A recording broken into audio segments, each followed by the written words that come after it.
Bismillahirrahmanirrahim. Assalamualaikum warahmatullahi wabarakatuh. Alhamdulillahi rabbil alamin.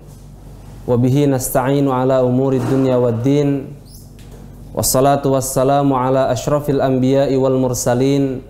Wa ala alihi wa ashabihi wa man tabi'ahum bi ihsanin ila yaumiddin. Rabbi shrah li sadri wa yassir li amri wahlul 'uqdatam min lisani yafqahu qawli. Allahumma ij'alna minal ladzina amanu wa 'amilus salihati wa tawasaw bil haqqi wa tawasaw bis sabr. Alhamdulillah, ikhwatal iman, teman-teman, sahabat-sahabat semuanya, pendengar dan penonton setia kajian online di channel TV The Fikr TV yang dirahmati Allah Subhanahu wa taala. Alhamdulillah, pada kesempatan yang baik ini kita tidak henti-hentinya memanjatkan rasa syukur kita kepada Allah Subhanahu wa taala atas limpahan nikmat dan karunia-Nya yang telah Allah karuniakan kepada kita.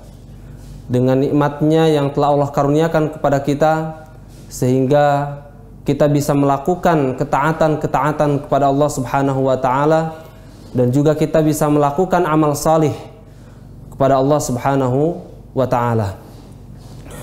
Salawat berangkaikan salam semoga senantiasa tercurahkan kepada Nabi kita, Nabi Muhammad sallallahu alaihi wasallam, kepada keluarganya, para sahabatnya, para tabi'in, para tabi'ut tabi'in, dan kepada kita selaku umatnya yang senantiasa menjadikannya suri tauladan yang baik. Alhamdulillah, ikhwatal iman rahimakumullah. Pada kesempatan yang baik ini insyaallah kita akan melanjutkan kajian kita, yaitu kajian tafsir, yang dimana pada pertemuan sebelumnya kita telah membahas beberapa surah dari pada Al-Quranul Karim, dan insyaallah kita akan melanjutkan, yang dimana pada kesempatan kali ini kita akan mencoba mengkaji, mentadaburi daripada surah At-Tin. Ya. Semoga dengan kita mengkaji surah At-Tin ini kita bisa menambah keimanan dan ketakwaan kita kepada Allah Subhanahu wa taala. Seperti biasa, sebelum kita mengkaji, mentelaah dan mentadaburi daripada surah At-Tin, mari kita bersama-sama membaca terlebih dahulu daripada surah At-Tin ini dengan diawali ta'awudz basmalah. A'udzu billahi minasy syaithanir rajim. Bismillahirrahmanirrahim. Wat-tini waz-zaitun wa turi sinin wa hadzal baladil amin. Laqad khalaqnal insana fi ahsani taqwim. Thumma radadnahu asfala safilin. إلا الذين آمنوا وعملوا الصالحات فلهم أجر غير ممنون فما يكذبك بعد بالدين أليس الله بأحكم الحاكمين. Sadaqallahul azim. Semoga dengan dibacanya surah At-Tin, dengan diawali kita membaca surah At-Tin, semoga ini bisa menambah keberkahan kita dalam mengkaji surah At-Tin ini. Hadirin ikhwatal iman yang dirahmati Allah Subhanahu wa taala, dalam surah ini Allah Subhanahu wa taala memulai dengan qasam, ya, yang dimana Allah Subhanahu wa taala bersumpah dengan salah satu makhluknya, ya, yaitu buah tin dan buah zaitun.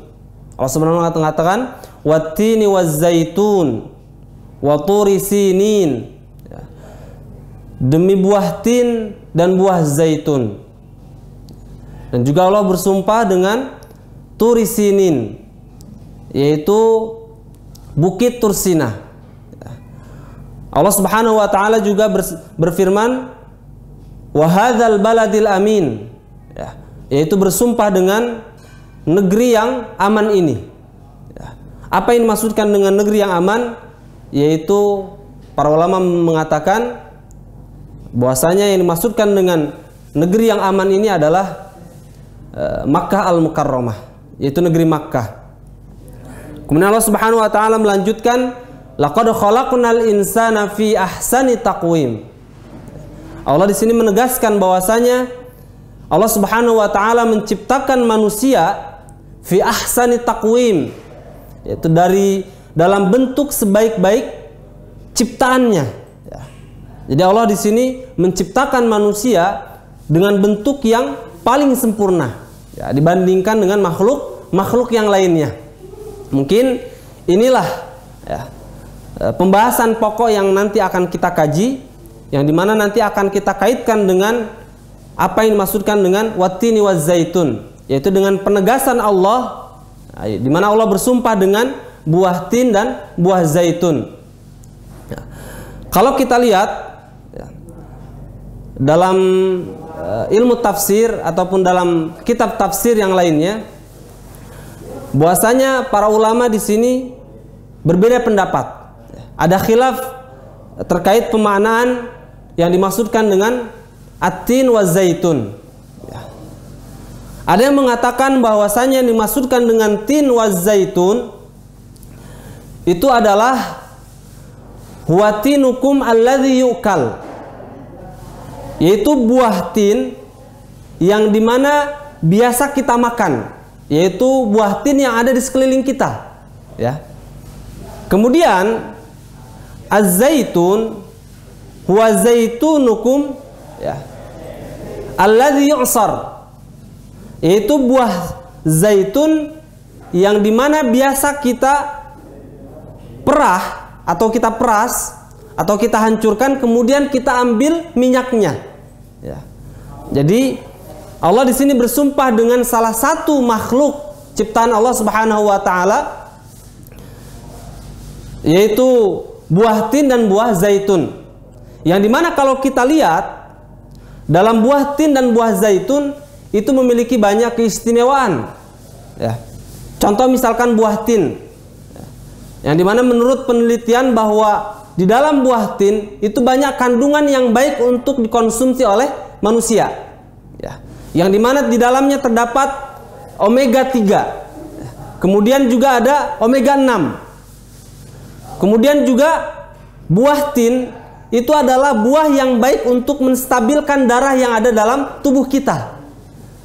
Yang dimana Allah Subhanahu wa taala memberikan ataupun menggambarkan kaitannya nanti laqad khalaqnal insana fi ahsani taqwim itu dengan zaitun atau dengan tin.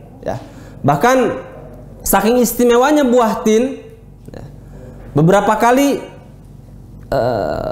para ulama, bahkan Rasulullah SAW pernah mengibaratkan bahwasanya seandainya ada buahan yang jatuh dari surga, jatuh ke muka bumi ini, lau nazalat minal jannah fanaquruha hadza, maka seandainya ada buah-buahan jatuh dari surga, maka aku akan katakan bahwasanya buah tersebut itu adalah buah tin. Kenapa? Karena buah tin itu memiliki banyak keistimewaan. Kalau kita misalkan mengkonsumsi buah tin, memakan buah tin, ketika kita memakannya itu tidak ada bagian dari buah tersebut yang kita buang. Berbeda dengan buah-buahan yang lainnya. Contoh misalkan ketika kita mengkonsumsi buah pisang misalkan, yang dimana ketika kita akan memakannya tentu kita mengupas terlebih dahulu kulitnya, Kemudian ketika kita mengkonsumsi buah salak misalkan, tentu kita mengupas terlebih dahulu, kemudian barulah kita mengkonsumsi, bahkan si bijinya pun kita buang, tidak kita konsumsi. Bahkan kalau seandainya kita memakan buah-buahan yang paling enak sekalipun yang kita kenal, itu ada buah durian misalkan. ketika kita hendak memakannya, tentu kita mengupas terlebih dahulu si kulitnya. Ya. Tidak ada di kalangan kita yang makan buah durian kemudian kita konsumsi seutuhnya. Ya. Maka akan yang terjadi, apa yang akan terjadi? Ya. Itu saya kira mustahil ya bisa dikonsumsi. Walaupun mungkin ada yang ingin coba, ya tentu ini tidak diperkenankan. Ya. Dan buah buah durian ketika hendak dikonsumsi maka dibuang bagian kulitnya, barulah kita mengkonsumsi isi daripada buah durian tersebut, dan bahkan si bijinya pun kita buang. Nah, berbeda dengan buah tin, ya, yang dimana buah tin ini dikonsumsi itu tidak ada yang ditinggalkan dari buah tersebut, dari bijinya, dari kulitnya, itu bisa kita konsumsi sepenuhnya.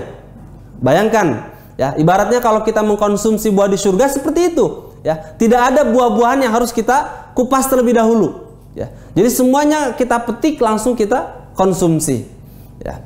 Dan bahkan buah tin ini adalah buah yang tumbuh di negeri yang berkah, yaitu negeri Syam. Banyak buah tin tumbuh di sana, dan juga buah zaitun, ya, banyak tumbuh di negeri Syam. Ya, di Palestina atau di Syria. Oleh karenanya Allah Subhanahu wa taala bersumpah di sini dengan salah satu makhluknya, itu buah zaitun. Walaupun di sana ada yang berpendapat yang dimaksudkan dengan buah tin dan zaitun adalah maksudnya lain, bukan buahnya. Ya. Kemudian kalau kita lihat juga buah zaitun itu memiliki banyak keistimewaan. Ya. Bahkan beberapa kali disebut dalam hadisnya, ya. Bahkan disebutkan beberapa manfaat yang terkandung dalam buah zaitun, ya. Kalau kita lihat, ya, menurut para peneliti bahwasanya ada kandungan yang baik untuk kulit manusia, ya, yang terkandung dalam minyak zaitun, ya. Di sana ada vitamin A dan B-nya, yang dimana baik untuk kulit, ya. Bahkan di sana juga terdapat protein, ya. Kemudian minyak zaitun juga itu memiliki zat besi yang baik, ya, yang bisa dikonsumsi oleh manusia. Bahkan minyak zaitun itu memiliki kelebihan yang tidak dimiliki oleh minyak-minyak yang lainnya, seperti halnya minyak nabati misalkan, ya. Di mana minyak zaitun ini memiliki kelebihan yang tidak dimiliki oleh minyak nabati. Begitupun dengan minyak hewani, ya. Ini saking luar biasanya. Dan disinilah Allah bersumpah dengan salah satu makhluk ciptaannya yang luar biasa istimewa. Ya, dan bahkan buah zaitun dalam bahasa Arab, minyak itu dinamakan dengan zait, yang dimana penamaan itu diambil dari kata zaitun. Ya, saking istimewanya karena minyak tersebut salah satu minyak terbaik yang bisa dikonsumsi oleh manusia. Ya. Itu salah satu keutamaan yang terkandung dalam buah tin dan buah zaitun. Nah, itu pendapat yang pertama. Kemudian pendapat yang kedua, yang dimaksudkan dengan wattini wa zaitun itu adalah nama masjid yang ada di Syria atau di Damaskus. Ya. Yaitu dinamakan dengan Masjid Tin dan Masjid Zaitun.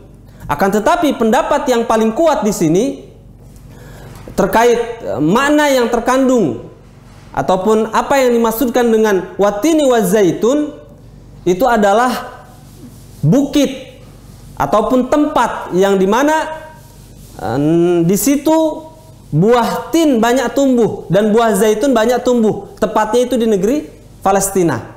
Ya, di sana ada bukit yang dimana bukit di sana itu banyak ditumbuhi buah-buahan tin dan buah zaitun yang sangat baik, ya.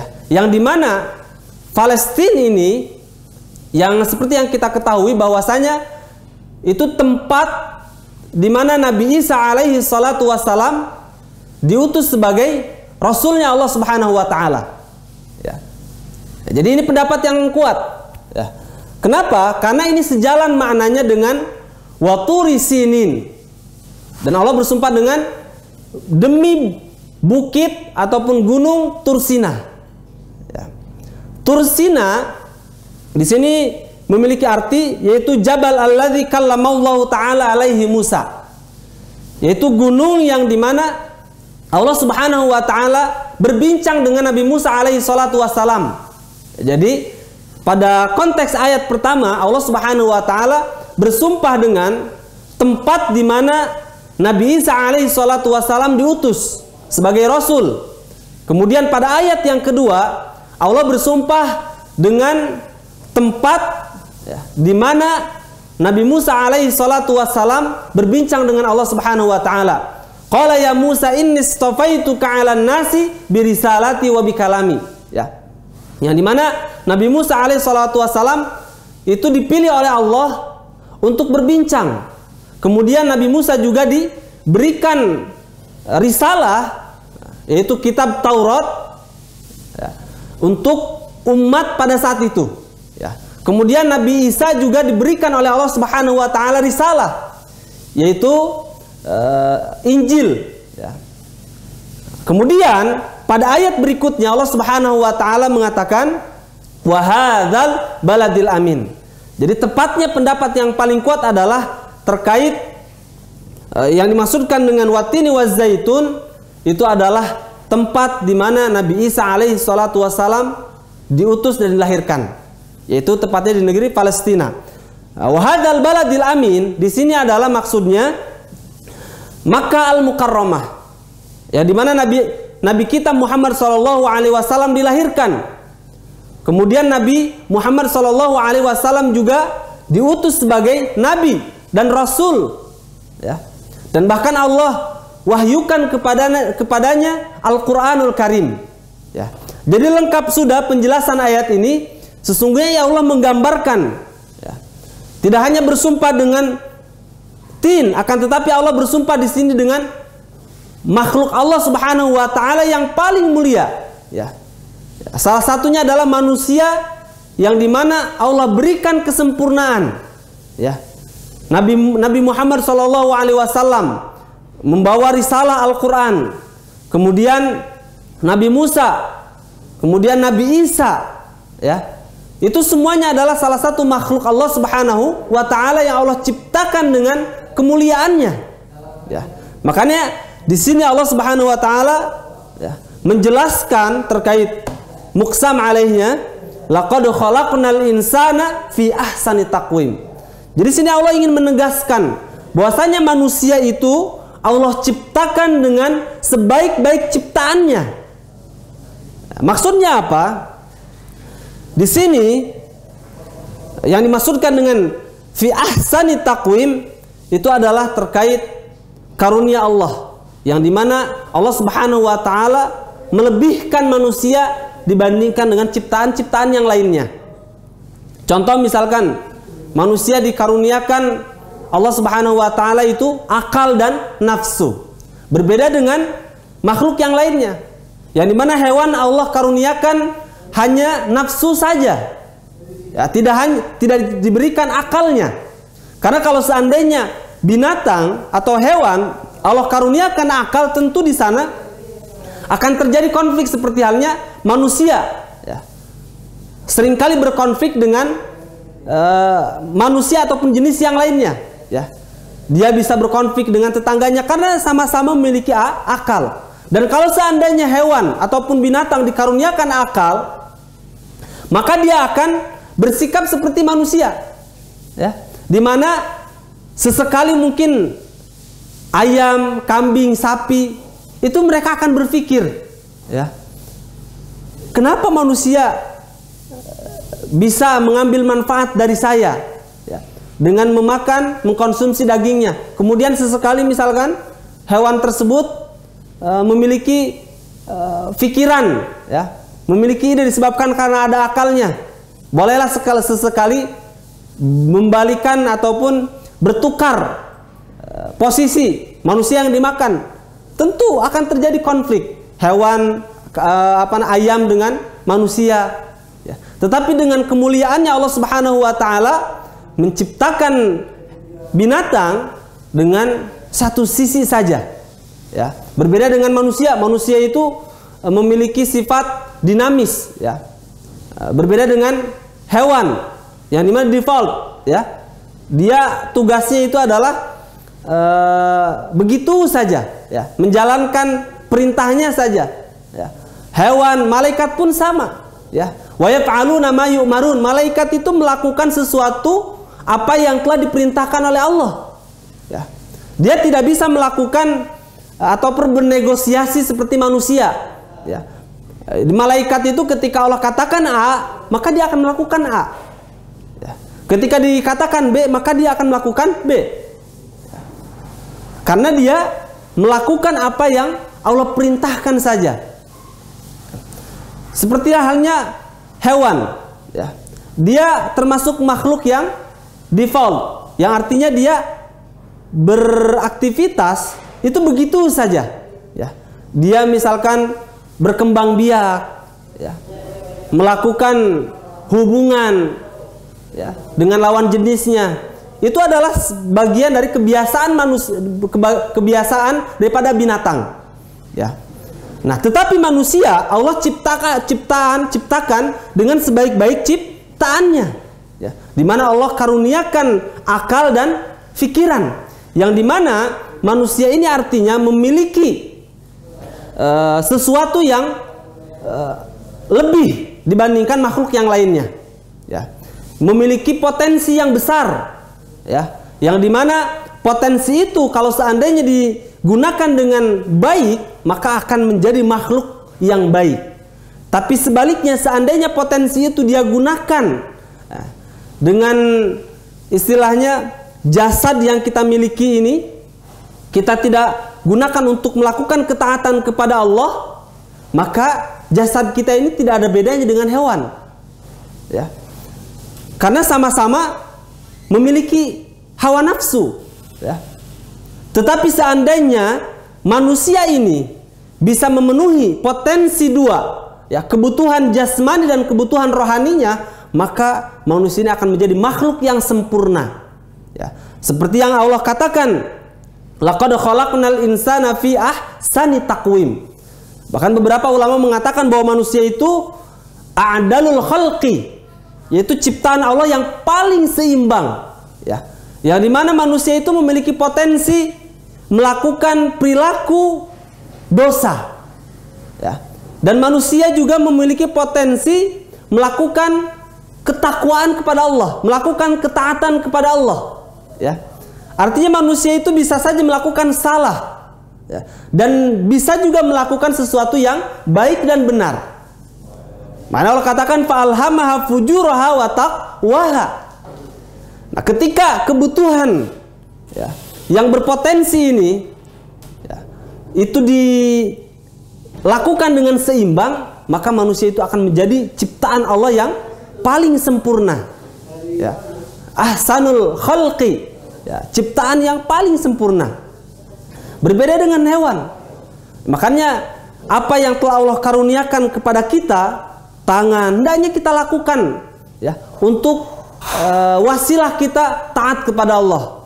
Kaki kita, mata kita, kemudian akal kita, apa yang kita miliki saat ini hendaknya kita gunakan untuk melakukan ibadah ketaatan kepada Allah Subhanahu wa taala, ya.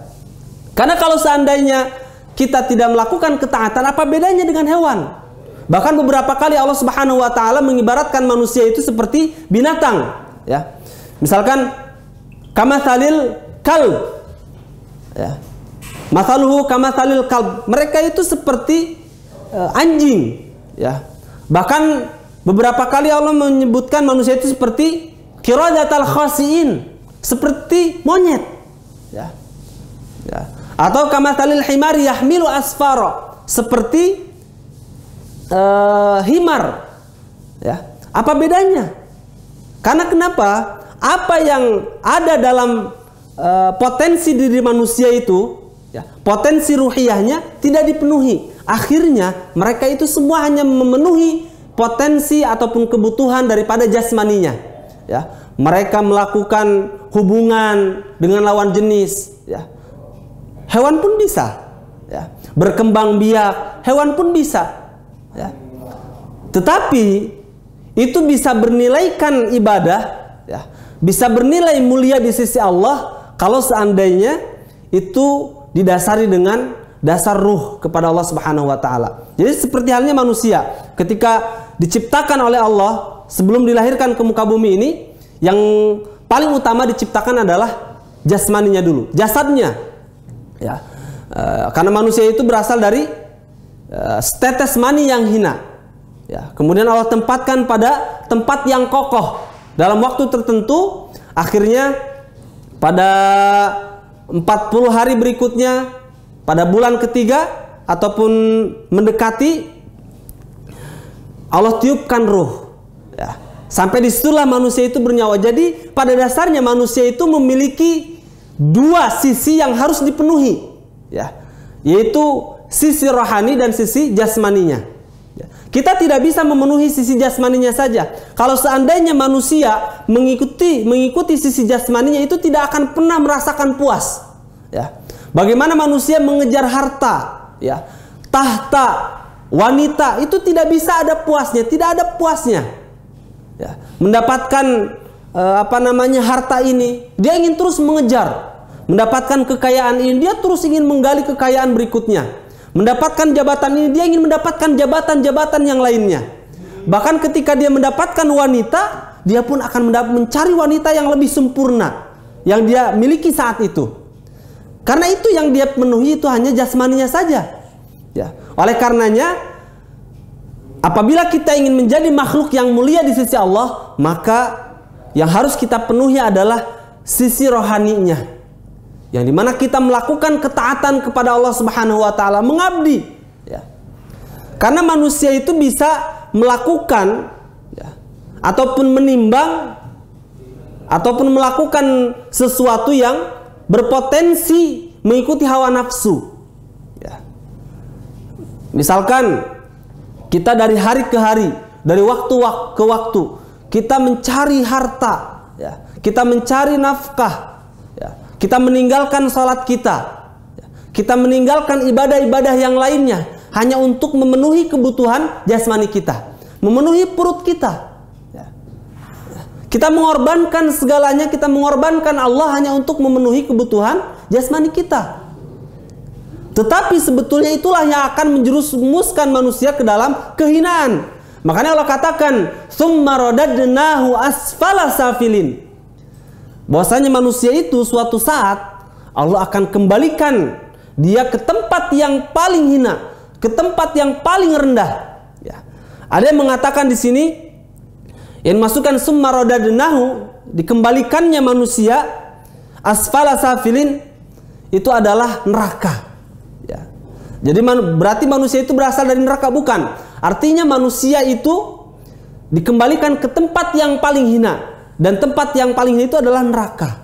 Seburuk-buruk tempat kita kembali adalah neraka. Ya. Alam nakhluqum mim ma'in mahin.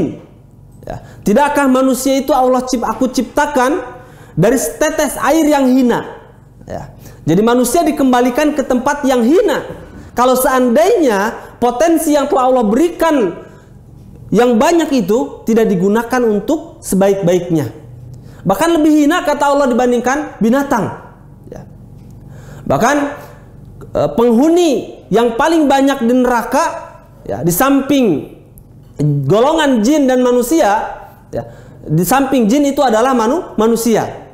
Walaqad dzara'na li jahannam katsiran minal jinni wal ins. Bahwasanya penduduk neraka itu paling banyak adalah golongan jin dan manusia. Kenapa manusia? Karena manusia yang dimana dia Allah berikan akal, fikiran, hati, tetapi dia tidak gunakan untuk ibadah kepada Allah. Ya. Lahum qulubun la yafqahuna biha walahum a'yunun. Mereka juga memiliki mata, tetapi dia tidak gunakan untuk melihat sesuatu yang bisa meningkatkan ketaatan kepada Allah. Ya. Manusia ketika diberikan mata, ya, dia bisa melakukan sesuatu yang haram, yang akhirnya dia masuk ke dalam neraka. Ya. Bahkan Allah juga mengkaruniakan lahum adhanun la yasma'una biha. Allah juga karuniakan telinga, akan tetapi dia tidak mau mendengarkan ya, sesuatu yang baik, tidak mau mendengarkan perkara-perkara yang bisa mendekatkan dirinya kepada Allah. Ya. Justru yang senantiasa manusia dengarkan itu adalah sesuatu yang bisa menjerumuskan dia ke dalam kehinaan. Jadi mereka semua itu penghuni neraka dari golongan manusia, itu sebetulnya mereka punya akal, mereka punya mata, mereka punya hati, mereka punya telinga. Tetapi semua itu tidak digunakan dengan sebaik-baiknya. Bahkan kata Allah, mereka itu adalah seperti ulaika kal an'am. Ya, mereka itu seperti binatang. Ya, binatang ternak, balhum adall. Bahkan lebih hina dibandingkan binatang ternak. Coba kita bisa bayangkan. Manusia yang Allah ciptakan dengan kemuliaannya, akan tetapi itu bisa hina, bahkan lebih hina dibandingkan binatang. Karena kenapa? Binatang ternak ketika dia diberikan makan oleh tuannya, ya, dia bisa melakukan ketaatan kepada tuannya. Ya. Seperti halnya misalkan kuda atau misalkan kambing. Ya. Dia berikan makan oleh tuannya, ya. Dia taat, ya. Ketika makan, dia tidak membangkang, ya. Tetapi manusia ketika diberikan banyak nikmat oleh Allah Subhanahu wa taala, justru nikmat itu disalahgunakan, ya.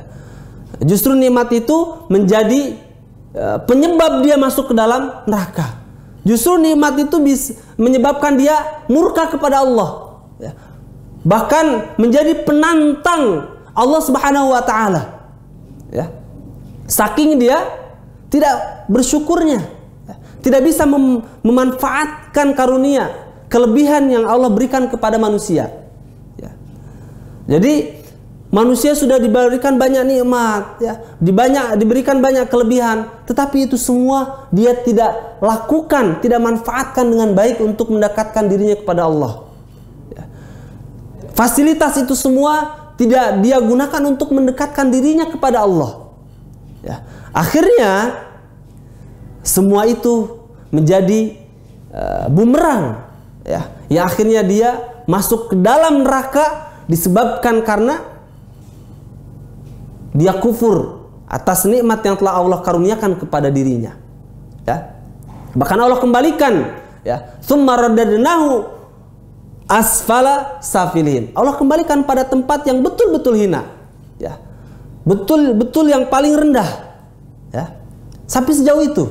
Oleh karenanya di sini, ya, Allah sebetulnya ingin memberikan gambaran, ya, kepada kita, manusia yang Allah ciptakan dengan sempurna, ya.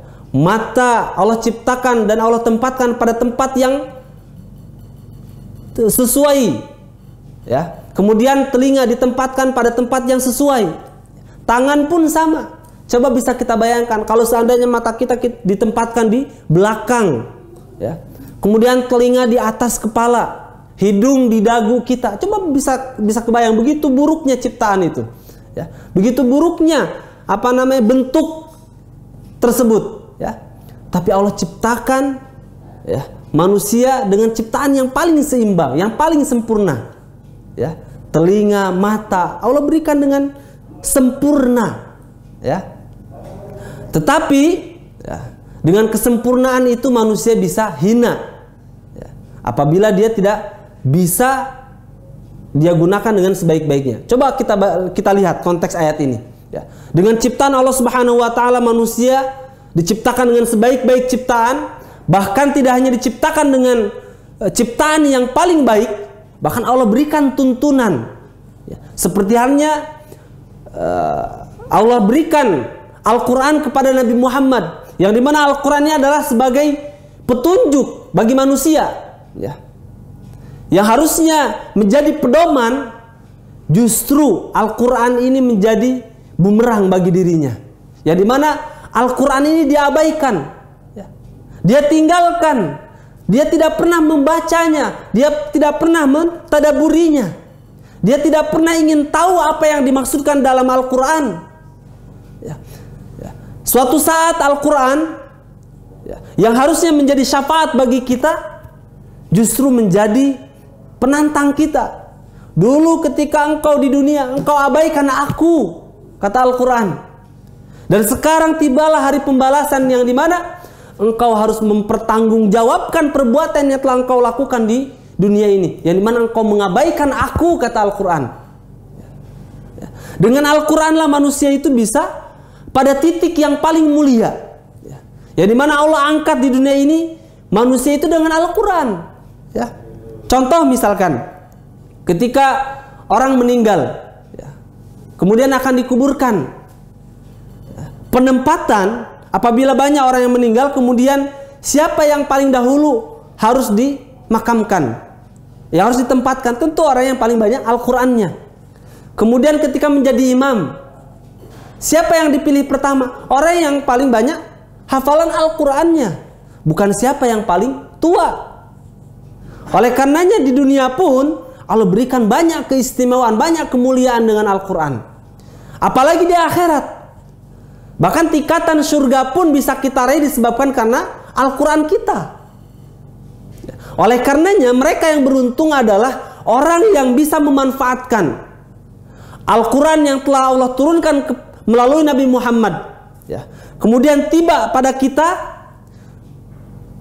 yang harusnya kita kaji dengan baik, kita tadaburi dengan baik, jadikan wasilah diri kita, wasilah untuk masuk ke dalam surga. Tentu ini adalah jalan yang terbaik. Tapi sebaliknya, Al-Quran yang telah Allah karuniakan kepada kita ini, kita tidak manfaatkan dengan sebaik-baiknya, maka akan menjadi penjerumus nantinya ke dalam neraka.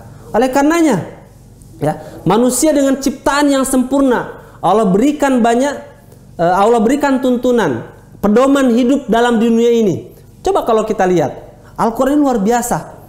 Dengan Al-Quran, bagaimana Allah menggambarkan ciptaan manusia.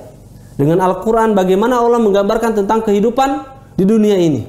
Dan bahkan tuntunan ini, pedoman ini tidak hanya untuk di dunia, di akhirat pun Allah tuliskan dalam Al-Quran ini. Makanya manusia ini kurang beruntung apa?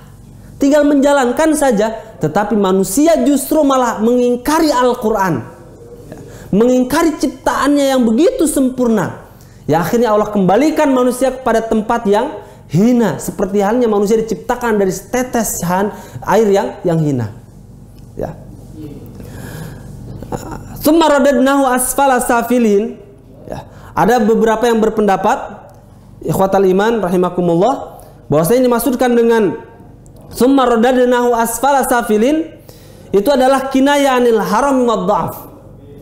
Jadi adalah sebuah permisalan yang dimana ketika manusia diciptakan oleh Allah Subhanahu wa taala itu dari setetes mani, kemudian dilahirkan, kemudian dia berkembang, kemudian dia menjadi dewasa, tumbuh sebagai manusia yang sempurna, kemudian dia bisa melakukan ketaatan kepada Allah sampai tibanya dia di masa tua. Jadi asfala safilin itu adalah gambaran manusia dikembalikan pada masa di mana manusia itu tidak bisa melakukan sesuatu apapun.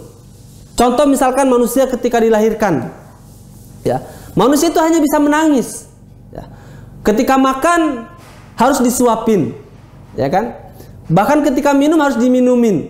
Ketika mandi, kebutuhan apapun itu membutuhkan bantuan. Kemudian Allah kembalikan manusia itu kepada yang dimana gambarnya seperti orang tua.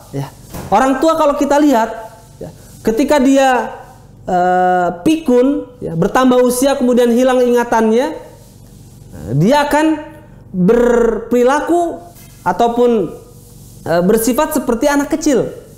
Ketika makan dia harus disuapin, Ketika dia melakukan sesuatu dia harus diingatkan. Itulah ibaratnya. Jadi manusia itu dia akan melakukan sesuatu yang begitu saja. Kalau misalkan dia tidak ada keimanan dalam dirinya, dia akan sia-sia. Waktu yang berlalu itu sia-sia. Waladat kaummuka ya ibna Adam bakian wan nasu haulaka yadhakuna surura. Jadi manusia ketika dilahirkan pada saat itu dia dalam keadaan menangis dan orang sekelilingnya itu tertawa. Dan tentu kita ketika kembali kepada Allah menghadapnya itu jangan sampai terbalik. Ya. Kita malah ketika diwafatkan oleh Allah dalam keadaan menangis dan orang di sekeliling tertawa. Yang harusnya kita itu adalah ketika kita diwafatkan oleh Allah, kita dalam keadaan tersenyum, ya, dan orang di sekeliling kita terharu, menangis, bersedih, ya. Kita tersenyum dan sekelilingnya menangisi kepergian kita. Ya, jangan sampai kepergiannya kita itu malah membahagiakan orang lain. Ini tentu hal yang kita tidak inginkan, ya. Nah, lantas apa kata Allah ketika orang yang dia menjalankan waktu demi waktu dari masa mudanya kemudian beranjak dewasa sampai ketua, apabila dia tidak melakukan keimanan ketaatan kepada Allah, maka itu akan sia-sia usianya. Ya, kebaikan yang dilakukan oleh manusia tanpa ada iman dalam dirinya itu akan sia-sia. Seperti halnya mereka, ya, orang-orang misalkan orang-orang kafir, mereka menginfakkan ataupun memberi kepada orang yang lebih membutuhkan, menginfakkan hartanya, itu tidak dicatat sebagai amal kebaikan di sisi Allah, karena Allah balas dia di dunia ini. Tetapi berbeda dengan manusia, Allah balasannya itu tidak hanya di dunia, akan tetapi Allah siapkan juga di akhirat. Jadi begitu mulia sekali manusia ini, begitu sempurna sekali manusia itu Allah ciptakan, ya. Dan mereka yang tidak memiliki keimanan dalam dirinya itu adalah orang-orang merugi. Makanya kata Allah, orang yang Allah tempatkan pada tempat yang mulia dan Allah tidak tempatkan dia dalam tempat yang hina, itu adalah orang-orang yang illalladzina amanu wa amilus solihati falahum ajrun ghairu mamnun. Jadi gambarannya orang-orang yang tidak dikembalikan oleh Allah pada tempat yang paling rendah, tempat yang paling hina, itu adalah orang yang beriman kepada Allah dan orang yang senantiasa melakukan amal solih. Jadi dua komponen ini yang tidak bisa dihilangkan dalam diri kita. Tidak mungkin dia beramal solih, ya, tanpa adanya iman, ya. Begitupun tidak akan terbentuk suatu keimanan dalam diri seseorang tanpa dia melakukan amal solih atau ketaatan kepada Allah. Ya. Oleh karenanya dua ini yang harus dimiliki oleh manusia, ya. Iman kepada Allah, kemudian kita melakukan kebaikan, melakukan amal solih. Maka apa kata Allah? Falahum ajrun ghairu mamnun. Maka bagi mereka yang memiliki iman dalam dirinya dan senantiasa melakukan amal salih, mereka itu akan mendapatkan balasan dari Allah, yaitu ajrun ghairu mamnun, yaitu balasan yang tidak pernah maqtu'un, yang tidak pernah terputus. Ya. Coba perbuatan apa di dunia ini yang kita lakukan yang dimana balasan itu tidak ada putusnya? Ya. Kita mendapatkan misalkan gaji pun di dunia ini, ya, itu masih ada putusnya, terputus. Bahkan kalau misalkan kita mendapatkan lotre, itu misalkan ada hadiahnya, hadiahnya pun terbatas, tidak mungkin abadi selama-lamanya. Tetapi Allah karuniakan balasan yang tidak ada putusnya, itu adalah orang yang dia memiliki keimanan dalam hatinya, dalam sanubarinya, dan dia senantiasa melakukan ketaatan. Jadi falahum ajrun ghairu mamnun. Mereka itu akan mendapatkan balasan, tidak akan pernah putus balasan tersebut, ya. Kemudian fama yukadzibuka ba'du biddin. Maka apakah, ya Muhammad, apa yang membuat mereka mendustakan engkau tentang adanya hari pembalasan? Jadi salah satu kemungkaran atau keingkaran yang dilakukan oleh kaum musyrikin yaitu adalah mereka mengingkari adanya hari pembalasan atau hari kebangkitan. Seperti halnya yang diriwayatkan oleh salah satu riwayat yang dimana dijelaskan bahwasanya ada salah satu kaum musyrikin pada saat itu ya, mendatangi Rasulullah, yaitu Ubay bin Khalaf, yang dimana dia membawa tulang belulang yang sudah hancur ya. Kemudian tulang belulang itu dihamburkan ya. Kemudian dia mengatakan kepada Rasulullah, "Ya Rasulullah, apakah Tuhanmu yang engkau katakan bahwasanya itu bisa membangkitkan tulang belulang ini, apakah bisa membangkitkan tulang belulang yang hancur ini?" Itu yang dikatakan oleh Ubay bin Khalaf kepada Nabi Muhammad. Lantas apa jawab Rasul? "Na'am. Huwa yumituka thumma yab'atsuka thumma yahsyuruka ilan nar." Betul. Dialah yang akan mematikan engkau dan dia juga yang akan membangkitkan engkau dan dia pun yang akan menjerumuskan engkau ke dalam neraka. Ya. Jadi Ubay bin Khalaf ini menantang Rasul dan Allah Subhanahu wa taala. Ya. Jadi apakah Allah itu bisa membangkitkan tulang belulang yang sudah hancur seperti itu? Lantas turunlah ayat, "Alam yaral insana anna khalaqnahu min nutfatin fa idza huwa khasimun mubin." Tidakkah manusia itu memperhatikan bahwasanya Allah Subhanahu wa taala menciptakan manusia itu dari setetes mani. Akan tetapi manusia itu huwa khasimun mubin, menjadi penantang yang begitu menantang sekali ya. Ya. Jadi manusia itu menjadi penantang yang sangat nyata. Ya. Kemudian Allah mengibaratkan wa daraba lana mathalan wa nasiya khalqah qala may yuhyil 'idhama wa hiya ramim. Ya. Jadi membuat pemisalan siapakah yang akan bisa menyatukan kembali tulang belulang yang sudah hancur itu. Ya. Qul, katakanlah ya Muhammad. Qul huwallazi ansha'aha ya awwala marrah wa huwa bikulli khalqin alim. Katakan ya Muhammad, dialah yang akan menciptakan, yang akan mengembalikan seperti semula ya. Seperti halnya ketika manusia diciptakan pertama kali. Dan Allah itu Maha mengetahui setiap ciptaan yang ada di dunia ini.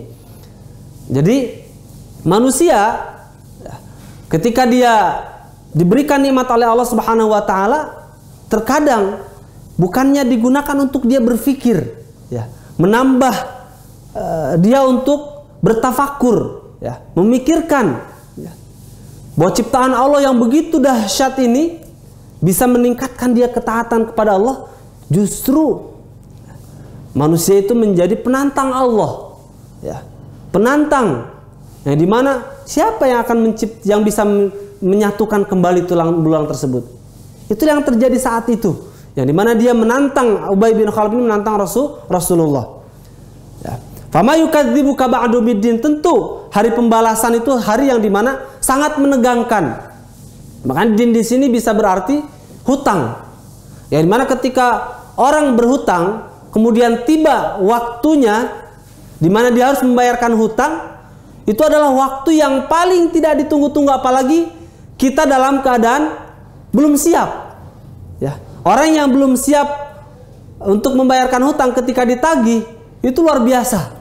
Ya, panas dingin, kita membuat alasan dan sebagainya. Itu yang dirasakan manusia ketika Allah pinjamkan mata, pinjamkan indera yang ada dalam tubuh kita ini, Allah pinjamkan seluruh ciptaannya dalam tubuh kita ini, kemudian kita tidak gunakan dengan sebaik-baiknya, suatu saat Allah akan menagih ya.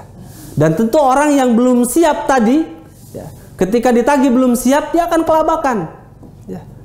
Ya. Dia akan mendusta, dia akan merasakan hal yang luar biasa ya. Tentu kita sudah diperingatkan oleh Allah Subhanahu wa taala, hendaknya menjadi golongan ya, orang yang sudah menyiapkan, yang senantiasa merawat iman dalam diri kita, yang senantiasa menjaga iman yang ada dalam sanubari kita. untuk senantiasa kita tingkatkan. Nah, kemudian kita senantiasa melakukan amal salih, yang dimana apabila kita ditagih oleh Allah, kita dalam keadaan siap. Yang akhirnya apa?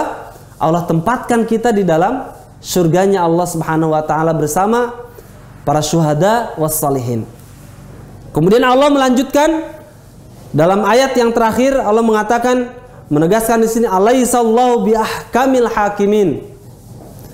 Bukankah, kata Allah, Allah itu adalah sebaik-baik hakim, yang paling baik, yang paling adil. Bukankah Allah itu adalah hakim yang paling adil? Ya.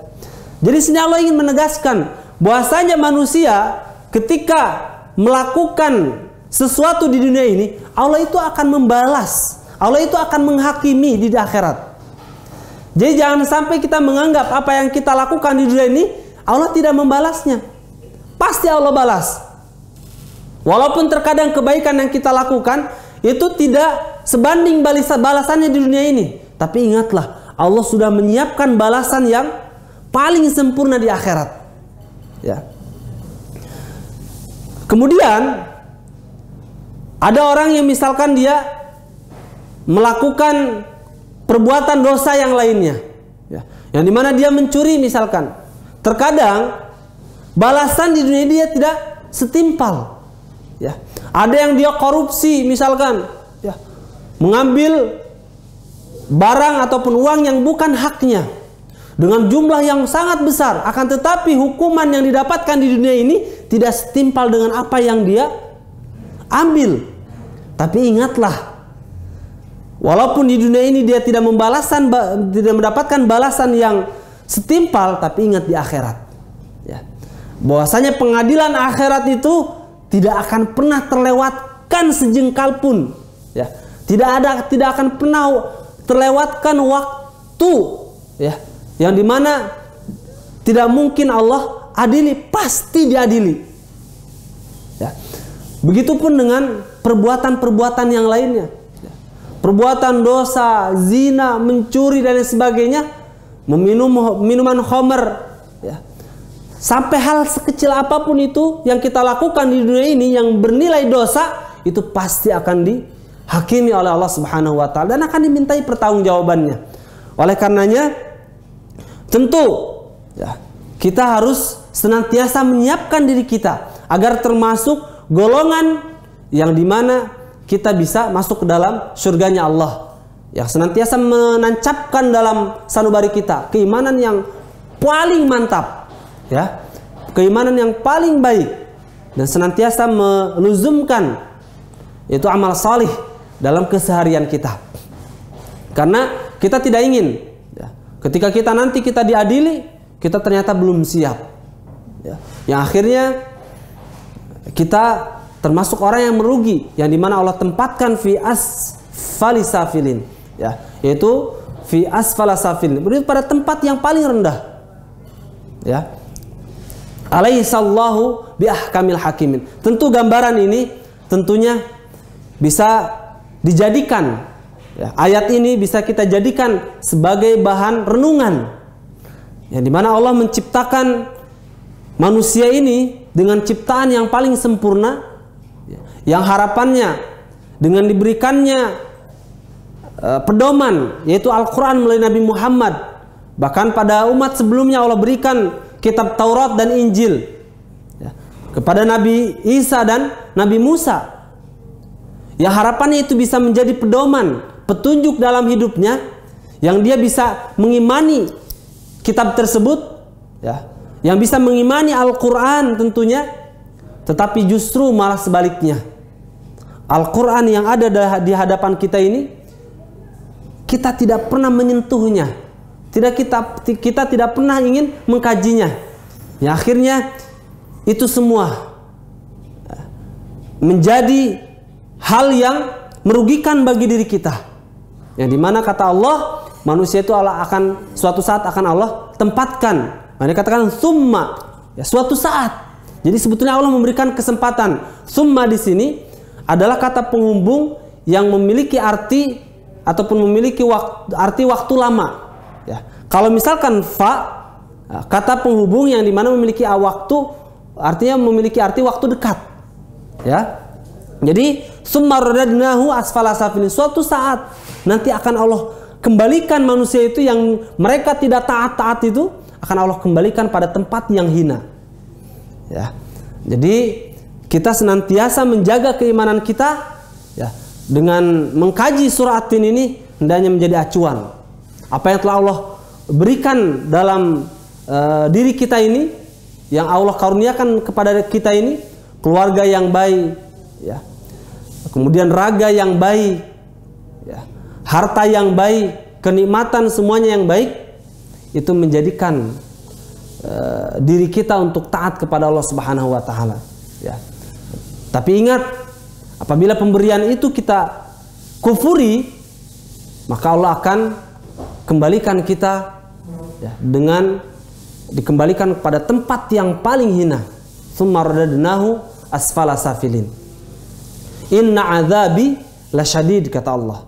Barang siapa yang dia kufur atas nikmat Allah, maka ingatlah, azab Allah itu sangatlah pedih. Jamaah yang dirahmati Allah Subhanahu wa taala, ikhwatal iman, mungkin itulah kajian kita pada kesempatan kali ini. Semoga apa yang kita kaji pada kesempatan yang baik ini bisa meningkatkan keimanan dan ketakwaan kita kepada Allah Subhanahu wa taala, dan di mana harapannya kita menjadi manusia yang betul-betul sempurna, ya, yang kita bisa mengamalkan ataupun menggunakan seluruh raga kita ini untuk beribadah kepada Allah. Jangan sampai kita diibaratkan oleh Allah seperti binatang ataupun hewan ternak, ya, bahkan lebih hina dibandingkan hewan ternak.